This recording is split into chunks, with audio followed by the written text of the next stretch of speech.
My dear students, आज मैं आप लोग को NMMS यानी national mean cum merit examination परीक्षा, जिसको हिंदी में राष्ट्रीय आय एवं योग्यता छात्रवृत्ति परीक्षा को कहा जाता है, इसके बारे में अपडेट देने जा रहा हूं।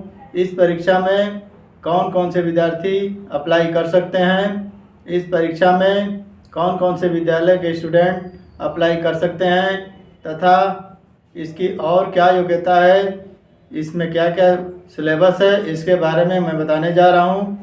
तो सबसे पहले शुरू करते हैं।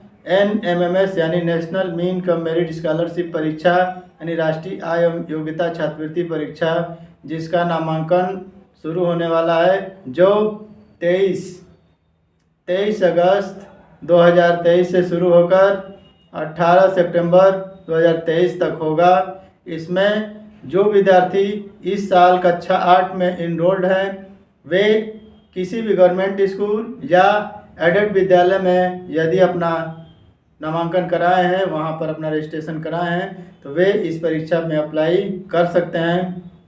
प्राइवेट स्कूल के बच्चे, नवोदय विद्यालय के बच्चे तथा अन्य किसी इस विद्यालय के बच्चे इस परीक्षा फॉर्म को फिल नहीं कर सकते हैं। केवल एडेड विद्यालय के छात्र तथा पूर्ण रूप से सरकारी विद्यालय के छात्र ही इस परीक्षा में इनरोल्ड हो सकते हैं।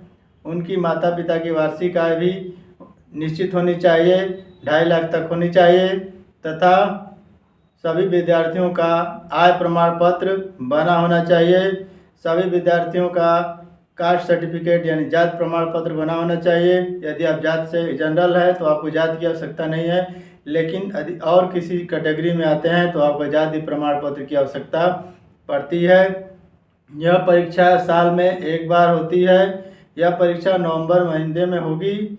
इसमें एक ही दिन में 180 क्वेश्चन के पेपर आते हैं, जिसमें पहले पार्ट में SAT जो शैक्षिक योग्यता पर आधारित है और MAT जो मानसिक योग्यता पर आधारित क्वेश्चन आपको करने होंगे। इसमें जो छात्र पास हो पाएंगे यानी इस परीक्षा के जो मेरिट लिस्ट में आ पाएंगे, उनको कक्षा 9 से लेकर 12 तक 12 हज़ार रुपया छात्रवृत्ति आपको सरकार द्वारा प्रदान की जाएगी। इस परीक्षा में केवल सरकारी स्कूल के तथा एडेड विद्यालय के बच्चे ही अप्लाई करेंगे, अन्य किसी तरह के बच्चे इसमें अप्लाई नहीं करेंगे। यदि अप्लाई करेंगे तो उनका रिजल्ट नहीं आ पाएगा। अगर आप एग्ज़ाम भी दे रहे हैं तो आपका सर्टिफिकेट नहीं आ पाएगा, आप पास होते हुए भी इस छात्रवृत्ति को नहीं पा सकते हैं। इसलिए इस समय जो कक्षा 7 पास करके कक्षा 8 में जो बच्चे यहाँ पर अपने क्लास में पढ़ रहे हैं, ठीक है, वह इस परीक्षा फॉर्म को फिल कर सकते हैं। अभी इसके बारे में बहुत सारा अपडेट मैं आपको बताऊंगा।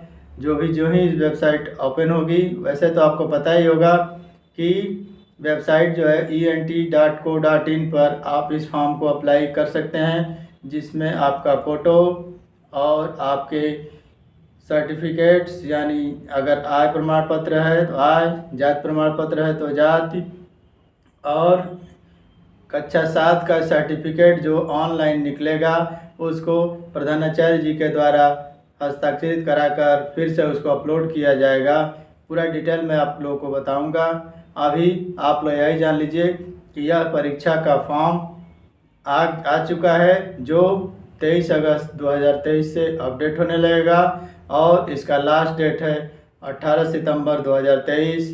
एग्जामिनेशन आपका नवंबर में होता है, इसलिए जो भी लोग इस कैटेगरी में आ रहे हैं वो इस फॉर्म को फिल कर सकते हैं तथा इस फॉर्म को में जो भी एग्ज़ाम पास करेगा वो छात्रवृत्ति प्राप्त करने के हकदार हो जाएंगे।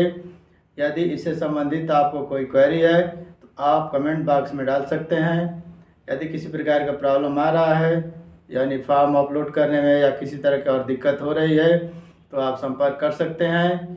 तथा जो भी छात्र यदि किसी अन्य विद्यालय, प्राइवेट विद्यालय के भरेंगे, उनका जो है एग्जामिनेशन देने के बाद भी उनका लिस्ट से नाम नहीं आएगा, वो पास होने के बाद भी इस परीक्षा में लाभ नहीं ले पाएंगे। तो ये क्राइटेरिया है। सबसे पहला क्राइटेरिया क्या है कि कक्षा 8 में पढ़ता हो बच्चा, गवर्नमेंट स्कूल हो, एडेड विद्यालय हो, मिडिल स्कूल जो इसको कहा जाता है उसमें पढ़ते हो, उनके माता पिता की वार्षिक आय 2.5 लाख से कम हो, 2.5 लाख से ज़्यादा ना हो। किसी गवर्नमेंट एम्प्लॉई का बच्चे इस फॉर्म को अप्लाई नहीं कर सकते हैं। तथा वे अपना जो भी आय प्रमाण पत्र तथा जाति प्रमाण पत्र उनके नाम से बना होगा वे उसको अप्लाई करेंगे। किसी अन्य के नाम का जाति प्रमाण पत्र, आय प्रमाण पत्र वो इसमें अप्लाई नहीं करेंगे। अपने नाम का बना हुआ जाति और आय प्रमाण पत्र ही अप्लाई करेंगे, तभी यह परीक्षा में वह सफल होने के बाद उनको छात्रवृत्ति प्राप्त होगी। तो जो भी नया अपडेट आएगा मैं आपको वीडियो के माध्यम से बताऊंगा, लेकिन आज के वीडियो में यही सूचना देना ज़रूरी था कि आपका फॉर्म 23 अगस्त से शुरू होकर और 18 सितंबर तक चलेगा। इसके अंदर ही आप इस वेबसाइट पर आप अपने फॉर्म को अपलोड कर लीजिए। किस प्रकार की समस्या आती है तो संपर्क करिए, और या किसी कमेंट बॉक्स में आप इसमें डाल सकते हैं। कमेंट में मैं उसको तुरंत कोई भी समस्या का समाधान करने का प्रयास करूंगा। तो आज के वीडियो में इतना ही। धन्यवाद।